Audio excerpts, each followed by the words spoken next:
shocking to report that the Venice Film Festival has gone bad.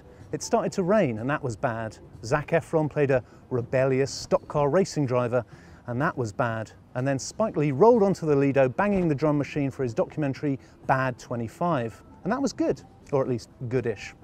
Sham on. Hey! When he sees the girl, he did a thing with his fingers. Goes. Happened once. My brother was operating the camera, caught it. I said, oh my God, thank God. Bad 25 is a completist's delight, a behind-the-scenes, track-by-track tour of the making of Michael Jackson's 1987 album. Spike Lee's film features interviews with everyone from Martin Scorsese to Stevie Wonder, Quincy Jones and Sheryl Crow, together with previously unseen footage of Jackson himself, choreographing his image with an icy precision. People just froze. They actually froze on the space.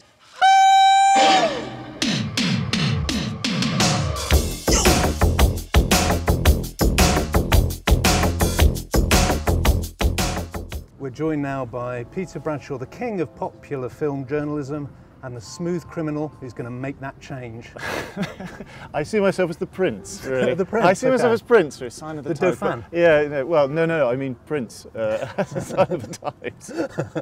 But, well, they had a rivalry, didn't yeah, they? well, this is it. Yeah, and exactly. Jackson thought that Prince was putting a voodoo spell on him. It's one of the most understandable, Yeah, really. exactly. It's one of those things that this film, although very richly enjoyable and warmly and persuasively pro-Michael Jackson and trying to sweep away all the stuff about how mad he was, can't stop the stuff about madness coming to the surface. Yeah.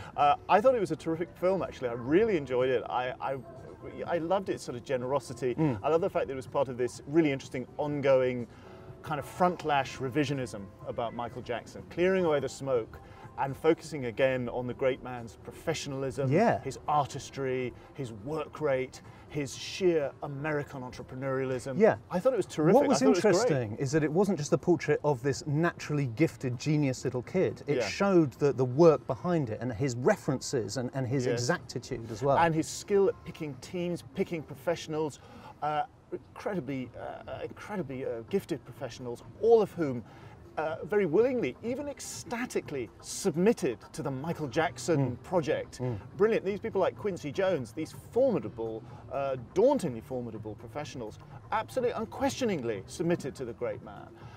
And it's almost like stepping into a time machine and going back to 1987 and these fantastic, massive Quincy Jones bass figures. And big cigars. And you find yourself I found myself absolutely quivering to it. The album Bad was trying to kind of reinvent himself as this kick-ass, badass in the ghetto. Yeah. And some of the videos still look, he still looks like this asexual waif. He does. Either facing down Wesley Snipes or chasing some vixen through the girls. ghetto. It looks, I can't help laughing with it and not laughing at it now. And I think that's the achievement of this movie. Of course, he doesn't look bad. He doesn't look bad. But what is fascinating is the way he alchemizes his vulnerability and his naivety and his obvious frailty. And he morphs it into strength, into overwhelming strength.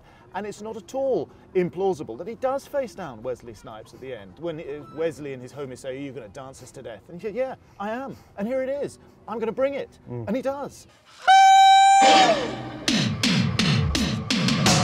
We now turn our attention to At Any Price. It's got its eyes on the prize, it's pedal to the metal. Zac Efron wants to quit his shithole town, he wants to win a big racing trophy, and you can bet he's going to do it. At any price, apparently. Yeah. Hey. Dean! Hey, Dean! That was amazing! If you're in the market for a cut-price, genetically modified East of Eden, here's something for your cereal bowl. At Any Price stars mugging Dennis Quaid and underpowered Zac Efron as squabbling father-son grain farmers in a small-town Iowa where the corn is as high as an elephant's eye. Sometimes they go to the races. Bye, Mom. Bye.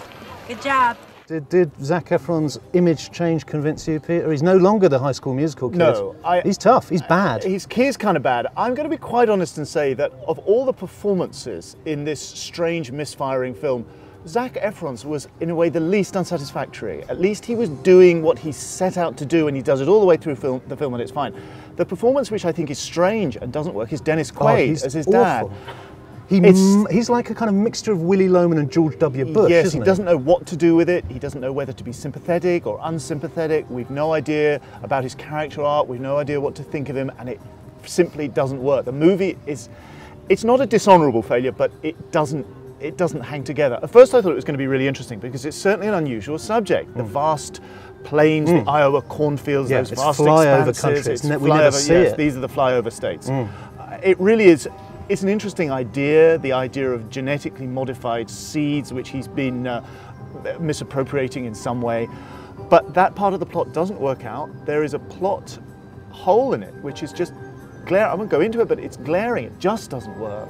And the ending, when you're expected to buy into it as some sort of tragic melodrama, it's been a kind of real old-fashioned soap opera, kind of Peyton Play style soap opera. And then it ends on this note of violence and even horror and guilt, but these ideas are not satisfactorily represented. It fudges it. In some ways, the ingredients were there for something interesting, something like, I don't know, Giant or something like that. Yeah, the ingredients were there for something good, but there was a loss of nerve. I suspect a huge number of script revisions and a lot of stuff going on about that ending. I was proud of you out there. Thanks, Dad. Come on, Henry.